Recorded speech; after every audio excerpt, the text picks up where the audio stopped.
이 시간은 생명과 평안이니라라는 제목으로 말씀의 은혜를 나누고자 합니다. 제가 어린 시절 저의 기억 속에는 작은 술집들 간판의 기억이 좀 있습니다.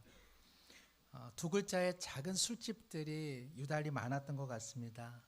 연인, 장미, 백합, 숙녀, 모란, 매화, 안개, 고백, 노을, 석양, 그리고 궁전. 예, 무척 작은 공간에 그저 선명한 두 글자만 단촐하게 적힌 간판과 그 아래의 작은 문, 창문도 없고 거의 사람도 드나들지 않는 그곳을 지나갈 때마다 제 마음에는 좀 쓸쓸한 이미지가 이렇게 놓여져 있습니다.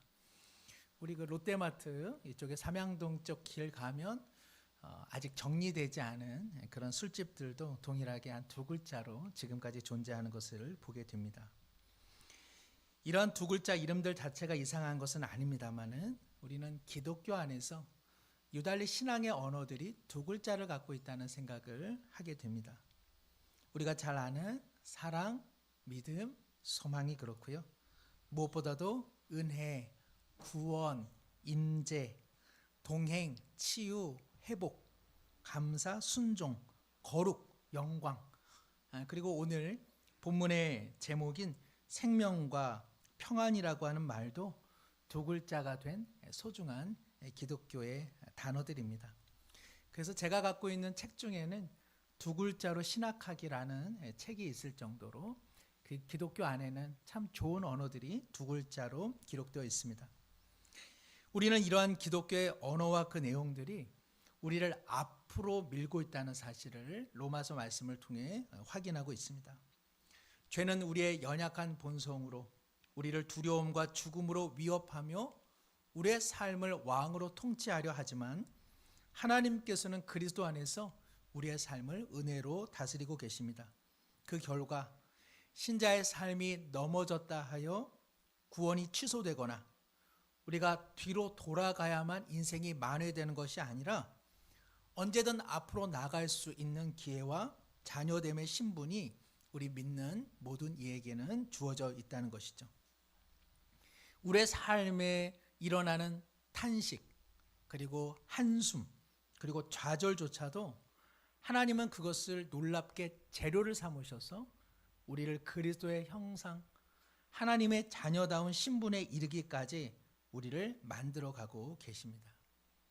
그러므로 우리에게 주어진 시간은 그저 호흡하는 시간이 아니라 어떠한 의미를 갖고 있고 하나님께서 우리를 만들어가는 시간이라는 사실을 우리는 꼭 기억할 필요가 있습니다. 뒤로 돌아가서 일이 해결되지 않습니다. 옛날을 추억해서 오늘이 더 나아지는 법은 없다는 것입니다. 하나님께서는 애굽으로 돌아가서 우리의 삶이 새로워지는 것이 아니라 홍해를 건넌 인생이니 앞으로 실패하고 넘어져도 괜찮다. 내가 너를 붙든다. 내가 너를 만들어 간다. 이러한 말들이, 이러한 주님의 뜻이 기독교 안에 있는 신앙의 단어들 안에는 고스란히 묻어 있는 것입니다. 삶이 힘들 때마다 앞서 말씀드린 신앙의 언어들을 한번 꼭 기억해 보신다면 다시 우리는 일어날 수 있을 것입니다. 죄는 우리를 과거로 사망으로 그리고 하나님께서 주신 생명의 이야기를 끝장내려 하는데 최선을 다하고 있습니다만 그러나 하나님께서는 우리를 미래로 영광스러움으로 그리고 하나님의 자녀다운 생명의 풍성함으로 우리의 이야기를 여기서 마치지 않고 계속 만들어가고 계시는 것이죠.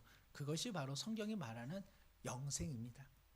구호단체인 월드비전 총재였던 리처드 스턴즈라고 하는 한 인물이 2010년에 IT에서 대규모 지진이 일어난 까닭에 1년 후에 그곳을 방문했습니다. 교회 건물이 무너져서 많은 주민들이 텐트에서 예배를 드리고 있는데 그 처소에는 두 아이의 엄마로 32살 된 한 여인이 하나님께 예배를 드리고 있었습니다. 그 여인은 1년 전 있었던 지진으로 인해서 건물 잔해에 깔려 오른손과 그리고 왼쪽 다리를 절단한 상태였습니다.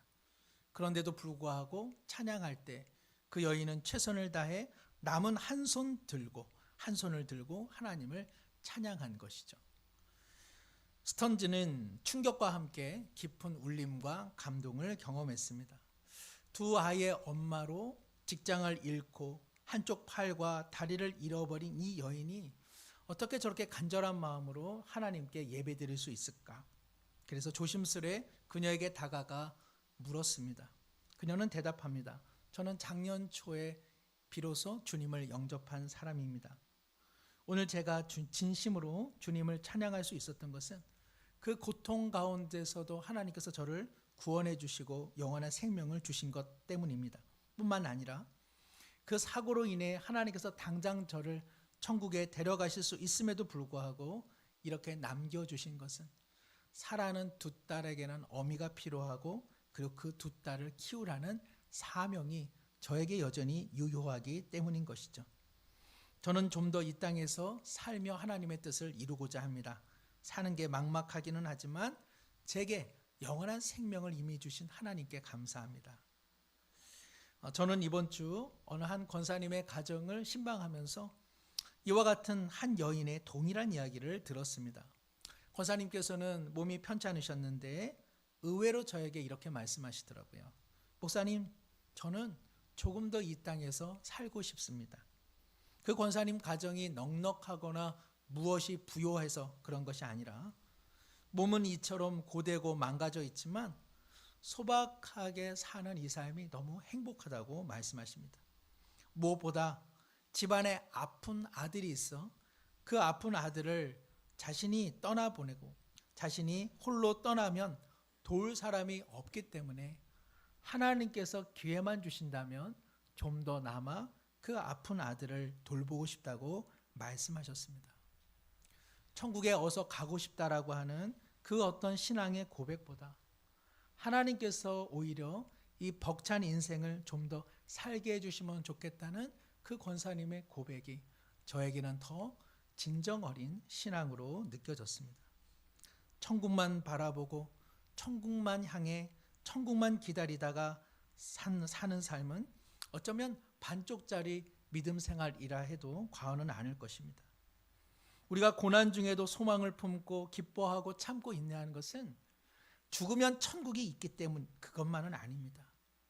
우리에게 영원한 생명을 허락하신 그 하나님께서 지금 내 삶에 오셔서 고난 가운데 함께 하시고 일을 이루시고 그 가운데 모든 것을 합하여 선을 이루고 계시다는 뜻 때문에 우리는 하나님을 고통스러운 삶의 자리에서도 예배할 수 있는 것이고 감사할 수 있는 것입니다.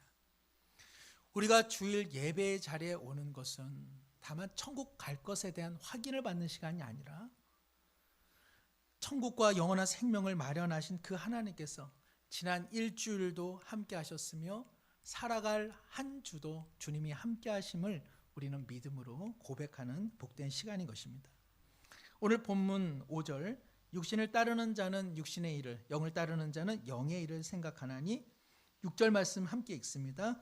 육신의 생각은 사망이요 영의 생각은 생명과 평안이니라.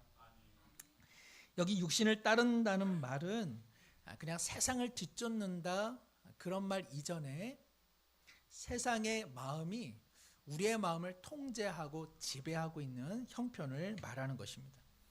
그러니까 더 우리의 상황이라고 하는 것이 상당히 열악한 것이죠.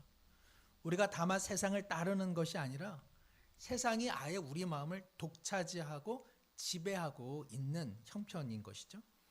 여기 육신이라고 하는 것도 우리의 어떤 몸덩어리, 살덩어리를 의미하는 것이 아닙니다. 물론 우리는 이 몸으로 삽니다.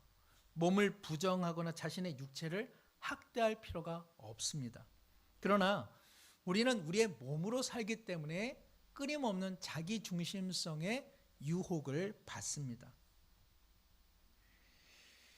자기를 보호하는 자기 중심성, 이것도 과히 나쁘다고 말할 수만은 없습니다. 그러나 문제는 하나님의 중심, 하나님의 뜻과 자기의 뜻, 자기의 중심성이 갈등하게 되는 때가 우리의 삶에는 너무나 많다는 것이죠. 그럴 때 우리는 차마 하나님의 뜻이 우리의 삶의 중심이 되지 못하는 그러한 난처함을 경험합니다. 오늘 예배 자리에 오신 분들이라면 아마 한 주간 그렇게 내가 하나님 앞에서 잘 살았어 라고 말할 수 있는 분은 많지 않을 것입니다. 저 역시 그렇습니다. 뒤돌아보면 내 마음대로, 내 뜻대로, 내 생각과 내 욕심이 우선되어 살았지, 그런 자책과 후회가 늘 남겨져 있습니다. 그렇게 살아도 믿음의 자녀들이 늘 마음이 불편한 것은 이래서는 안 돼, 자기 중심성이 아니라 하나님 중심으로 살아야 되는데, 그 마음이 그래도 우리 가운데는 다 있기 마련이죠.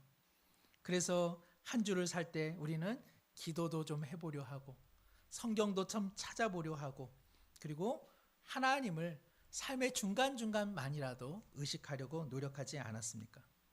심리학에는요, 노출의 법칙이라고 하는 말이 있습니다. 사람은 어디에 많이 노출되느냐에 따라서 영향을 받는 것이죠. 우리 성도님들 핸드폰을 통해서 무엇을 많이 보십니까? 어떤 분은 뭐 드라마를 볼 수도 있고요, 또 연예 기사들을 볼 수도 있겠죠. 어떤 분들은 정치에 관심이 있어서 정치 또 사회면을 열심히 보시는 분도 계실 것입니다. 그 모든 것에 우리는 노출되어서 우리는 영향을 받습니다. 폭력적인 영상을 많이 보면 폭력성이 강화되거나 혹은 폭력에 묻어지거나, 또 반면에는 폭력을 혐오할 수 있게 되기도 합니다. 어쨌든 폭력에 대해 또 무엇인가에 노출되면 노출될수록 우리는 그 영향과 지배권에 놓이기 마련입니다.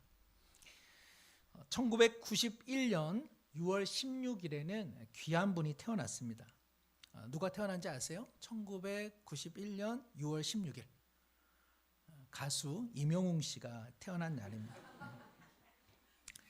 가수 임영웅에 자꾸 노출되면 설교를 들을 때도 임영웅이, 찬송을 부를 때도, 또 예배를 드릴 때도 임영웅이 생각나기 마련입니다.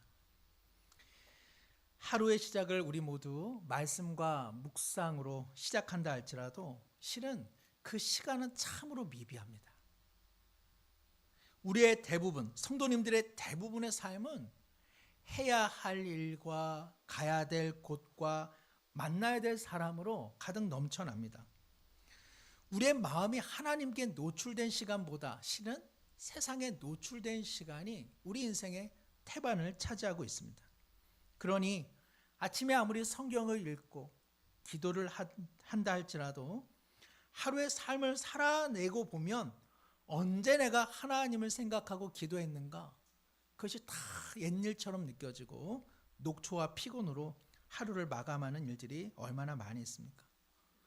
목사인 저도 그럴 텐데 성도님들은 덜 하실까요? 더 하실까요? 더 하시죠. 예. 일주일 내내 일과 그리고 가족에게 치여서 아마 우리 성도님들 어떤 분들은 지금 이 시간도 너무 피곤하다 하는 마음으로 예배를 드리시는 분도 계실 것입니다. 재정의 악화와 몸의 연약함 속에서, 가정에 풀리지 않는 문제 속에서 그래도 감사하면서 살려고는 하지만 하루에도 몇 번씩 우울해지는 실망감을 경험하며 이 자리에 나오신 분도 적잖이 계실 것입니다. 나는 하나님을 신뢰하고 하나님께서 우리의 삶의 주관자이심을 고백하지만 세상이 너무 불의하고 막 사는 사람들이 승승장구하면 과연 신앙이 도움이 되는 것일까 회의에 빠진 분들도 계시지 않겠습니까? 성도 여러분, 그래서 하나님께로 나가야 합니다. 그래서 하나님께 나가지 않으면 세상이 그리고 염려와 불안이 주는 그 압력으로 인해서 우리는 끊임없이 자기 중심성에 놓이게 되는 것이죠. 자기 중심성이 좋을까요? 하나님은 말씀하십니다. 6절에 육신의 생각은 사망뿐이다. 여기서 사망이라고 하는 것은 육신적인 죽음만을 의미하는 것이 아니라 뒤에 구절에 나오는 영의 생각은 생명과 평안이니라. 즉 생명과 평안과 대조되는 사망입니다. 이전에 말씀드렸으나 생명과 평안 안에는 이야기가 있습니다. 마치 꽃이 있고 나무가 있고 열매가 있는 봄과 같습니다. 그러나 사망은 이야기가 없습니다. 거기에는 쓸쓸하고 그리고 외롭게 서 있는 그저 묘비명이 적혀져 있을 뿐입니다. 자기 중심성으로 사는 인생은 자기에게 결코 복이 되지 않는다고 하나님은 말씀하십니다. 그것은 황량한 인생과 그저 묘비명에 불과한 것이죠. 그러나 이에 비해서 5절 영을 따르는 자는 영의 일을 생각하나니 6절 하반절 영의 생각의 결과는 무엇이냐? 생명과 평안이다라고 말씀하십니다. 여기 생명이라고 하는 것은 헬라어로 조에라고 합니다. 조에. 생명의 그 활력을 의미하는 것입니다. 지치고 피곤하고 무력하고 우울로 치닫는 우리 인생 가운데 하나님이 주시는 생명은 그저 단어, 글자로서의 생명이 아니라 우리 가운데 생기를 불어넣으시고 소망을 주시고 활력을 주시고 그리고 활기를 불어넣어 주신다는 것이죠. 두 글자의 어두운 술집과 같은 절망의 인생 속에 그리스도는 우리에게 영원한 생명과 활기와 생기를 불어넣어 주신다는 것입니다. 그리고 이를 성경은 평안이다 이렇게 이야기합니다. 그러나 여기서 말하는 평안은요, 우리가 하나님을 믿으면 마음이 평온해집니다라고 하는 그 평안하고는 좀 다릅니다. 오늘 로마서 이 말씀에 등장하는 평안은 우리말로 표현하자면 평화입니다. 우리는 하나님과 우리의 죄로 인하여 원수지간의 적대 관계의 입장에 서 있었습니다. 그러나 하나님께서 그리스도를 통하여 우리의 죄를 대신 감당함으로써 우리는 하나님과 평화를 누립니다. 우리가 평화를 누리는 단적인 증거는 무엇이냐? 우리가 지금 살고 있는 까닭입니다. 우리 모두가 한 주간 실패하고 넘어졌음에도 불구하고 이 자리에 나와 계신 것, 이것이 바로 하나님께서 그리스도를 통해 우리 가운데 확보하신 평화 때문에 가능한 것입니다. 우리는 이스라엘과 팔레스타인뿐만 아니라 세계 도처의 분쟁과 전쟁을 보고 있습니다. 그들 모두 평화를 약조하고 또 평화롭게 살아보자고 부단히 애를 썼습니다. 그러나 사람과 사람이 맺은 평화는 언제든 이익 앞에서 무너지는 냉혹한 현실을 우리 모두 보고 있습니다. 하나님께서 우리를 평화의 자리로 이끄시고 그 평화가 유지되는 까닭은 우리의 잘한 것 때문에 그렇지 않습니다. 하나님은 우리와 계약을 체결하지를 않으셨습니다. 하나님은 우리와 평화 조약을 예수 그리스도를 통해 세우셨습니다. 하나님은 우리를 구원하시고자 하고 그리고 예수님은 하나님의 뜻을 받들어 십자가에서 죽으심으로 그 은혜의 수요자가 우리가 된 것입니다. 하나님과 우리가 체결한 평화라면 우리의 잘못함으로 평화는 깨어지는 것인데 이 평화가 영원히 깨어지지 않는 유일한 이유는 하나님과 예수 그리스도 간에 체결하셨기 때문에 그렇습니다. 사랑하는 성도 여러분, 하나님 앞에 나갈 수 없는 삶의 이유는 없습니다. 우리는 나갈 수 있습니다.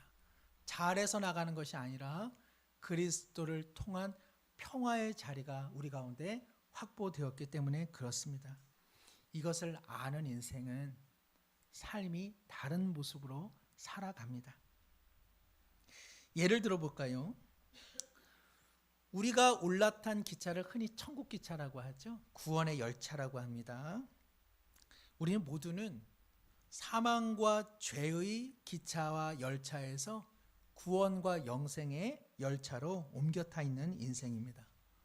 그런데 우리 중에 누가 나는 이 열차, 내가 원래 부산에 가는데 내가 떠나온 곳에 무엇을 놓아두고 왔으니 나는 다시 돌아가겠습니다 라는 마음으로 기차 안에서 자꾸 뒷칸으로 가면 그러면은 다시 돌아갑니까? 못 돌아갑니까? 그래도 못 돌아갑니다. 그 기차는 부산을 향해서 질주하고 있기 때문에 그렇습니다. 나는 이것이 못마땅해서 나는 좌석을 역방향을 지정해서 앉았다 하더라도 그렇다고 해서 떠난 자리로 다시 돌아가는 일은 없습니다. 하나님께서 우리를 옮겨주신 자리는 영원한 생명의 자리요, 평화의 자리요, 그리고 은혜의 자리입니다. 이것을 아는 인생은 하나님의 은혜의 열차 안에서 앞을 향해 나갑니다. 역방향의 불순종의 자리에서 뒤로 돌아가지 않고 순종의 방향에 앉아 하나님께 앞으로 나가려 하는 것이죠. 여기에 신자됨의 차이가 있는 것입니다. 그리스도를 통해 우리에게 주신 이 생명과 평화를 하나님 중심의 삶을 통해 누리고 확인하고 성장하는데 동력을 삼아서 신앙생활을 하는 이가 있는가 하면, 그리스도를 통해 우리 가운데 주시는 생명과 평화를 다만 불순종하여 용서받는 것으로만 사용하는 신자가 있다는 것입니다. 여기에서 결정적인 신앙의 그리고 신자의 수준과 차이가 나는 까닭이 여기에 있습니다. 하나님의 기차 안에서 순방향으로 순종하며 사는 이들은 그 신앙 인격과 말과 언어와 사람 대함과 표정과 섬김에 성령의 열매가 순조롭고 자연스럽게 나타나기 시작합니다. 그러나 이 은혜의 기차 안에서 역방향으로 앉아 불순종하는 이들은 주님의 은혜가 모자르거나 없어서가 아니라 이 기차가 어느 방향으로 가는지를 전혀 알지 못하기 때문에 그 신앙이 앞뒤로만 흔들릴 뿐 전혀 움직이지 않는 흔들 의자와 같고, 그래서 드러날 만한 성숙의 열매가 삶에 보이지 않는 까닭이 여기 있습니다. 신자의 됨됨이는 하나님의 은혜의 풍성함과 모자름에서 확인되는 것이 아니라 동일하게 그 은혜가 다 부어지는데, 그 은혜를 어떤 신자는 하나님 중심의 삶에서 그것을 사용하는 이가 있는가 하면, 어떤 이는 자기 합리화와 자기 우월성의 그 재료를 사용하는 것, 바로 거기에서 신자의 성숙과 그리고 믿음의 차이가 일어나는 것입니다. 그러므로 8절에 하나님은 이렇게 말씀하십니다. 육신에 있는 자들은 하나님을 기쁘시게 할 수 없느니라. 부모에게는 두 자녀가 있죠. 사랑은 다 하는데 어느 자녀는 근심을 주는 자녀가 있고요, 어느 자녀는 기쁨을 주는 자녀가 있습니다. 우리가 하나님 앞에 불순종한다 하여 하나님께서 그 사랑하심을 포기하지는 않을 것입니다. 그러나 우리가 하나님이 이끄시는 삶의 방향에서 끊임없이 불순종과 자기 중심성과 자기 합리화로 살아가는 한 하나님을 기쁘게 해드리는 기쁨의 자녀가 되는 일은 참으로 요원할 것입니다. 2003년에 뉴욕의 거룩한 십자가의 교회라고 하는 곳에 2번이나 도둑이 들었다고 합니다. 처음에는 헌금함이 털리고요, 3주 후에는 예수의 동상을 이 도둑들이 훔쳐간 것이죠. 120cm에 약 91kg 정도 되는 이 커다란 동상을 몸과 마음과 뜻과 힘을 다해서 그들이 훔쳐간 것입니다. 그런데 놀랍게도 벽에 걸려있던 십자가는 가지고 가지 않았더라는 것이죠. 당시 교회 건물을 관리하던 분이 이런 말을 했다고 합니다. 도둑들이 놀랍게도 십자가는 두고 예수님만 훔쳐갔습니다. 그들이 진정 예수님을 원했다면 반드시 십자가도 훔쳐갔을 것입니다. 예수 그리스도를 믿는 고백의 진정성에는 십자가가 함께 있어야 합니다. 예수 그리스도의 영광은 십자가의 자기 부인을 통해서 이루어졌기 때문에 그렇습니다. 신자의 삶이 복되고 영광스럽기 위해서는 예수 그리스도만으로는 부족합니다. 예수 그리스도의 십자가의 길을 따라갈 때, 그때 하나님은 우리의 삶을 통해 기쁨을 누리시기 때문에 그렇습니다. 이런 부분에 있어서 우리는 진정 탄식이 나와야 합니다. 세상이 어떻게 돌아가는 것, 그런 것의 탄식과 그런 것의 한숨보다 내 안에 있는 자기 합리화와 자기 중심성에 대한 진정한 회개와 탄식이 신자라면 매일매일 고백되어야 하는 것입니다. 그러나 그 회개란 그저 마음의 짐을 터는 회개. 하나님께서 한 대 때리실 것 같아서 미리 선빵으로 날려드리는 회개. 이런 회개는 아닙니다. 혹은 내가 저지른 죄를 그저 회상하여 그저 하나님 앞에 없었던 것처럼 만들어내는 회개, 이런 것도 진정한 회개는 아닙니다. 회개조차도 앞으로 나아가는 회개가 되어야 합니다. 내가 오늘 그리고 이전에 저지른 죄의 자리 속에서 하나님 이길 수 있도록 은혜를 주시고 이겨보겠습니다 라고 하는 앞으로 나아가는 회개가 되어야 한다는 것이죠. 이를 위해서 오늘 말씀을 마치면서 두 가지를 제안하고자 합니다. 첫 번째는 비록 우리가 피곤하고 분주한 세상 속에서 하나님께 기도한 것, 하나님의 말씀을 읽은 것 우리가 다 놓친다 할지라도 그래도 아침을 열 때에 혹은 점심 식사를 하신 이후라도 잠시 하나님 앞에 기도하시고 하나님의 말씀과 기독교의 언어들을 묵상해 보시기를 바랍니다. 어떤 분이 친구가 저명한 화가인데 전시회에 초대를 받았다고 합니다. 전시장에 들어가려고 하는데 잠깐 어느 한 곳에서 머물라고 했다는 것이죠. 들어갔는데 불빛 하나 없는 참 어두운 공간에서 10여 분을 대기했다고 합니다. 그 후에 친구가 문을 열어서 전시회장으로 인도하는데 물었다고 합니다. 왜 나를 이렇게 암실에 두었냐? 그랬더니 그 화가가 말하기를 세상의 현란한 빛에 익숙하기 때문에 잠시 어두운 곳에서 조용히 세상의 색깔을 털어내야만 이제 보게 되는 그림의 색조와 색채가 의미로 다가온다. 그렇게 이야기를 했다라는 것이죠. 우리의 삶도 그렇습니다. 하루를 주님의 말씀과 기도로 시작해도 우리는 이 땅의 형형 색깔의 육신의 색깔로 인해서 우리의 마음은 얼룩지고 오염되기 마련입니다. 그렇다 할지라도 우리는 영을 따르는 자들입니다. 그러므로 하나님께 나아가 하나님의 말씀과 그리고 우리 자신의 연약함을 토로하는 기도가 우선되지 않는 한 반드시 육신의 지배 속에 우리는 참으로 고달픈 삶을 살아가게 될 것입니다. 그러므로 아침 일과를 시작할 때 그리고 점심 짧은 시간이라도 하나님의 은혜를 내려 주옵소서, 생명과 평화를 누리게 하옵소서라는 간절한 기도의 마음이 우리 가운데 있어야 하는 것입니다. 두 번째는 의식적으로라도 신자처럼 살아보려고 부단히 애를 쓰시기를 바랍니다. 이 말은 위선적으로 살라는 말이 아닙니다. 그러나 우리는 때때로 신자로서 신자답게 사는 믿음의 연기를 할 필요가 있습니다. 연기자들은 어떻습니까? 제멋대로 연기하지 않습니다. 어떤 한 연기자의 출중함은 그 극본의 대사에 얼마나 혼연의 힘을 실어서 연기했느냐에 따른 것이죠.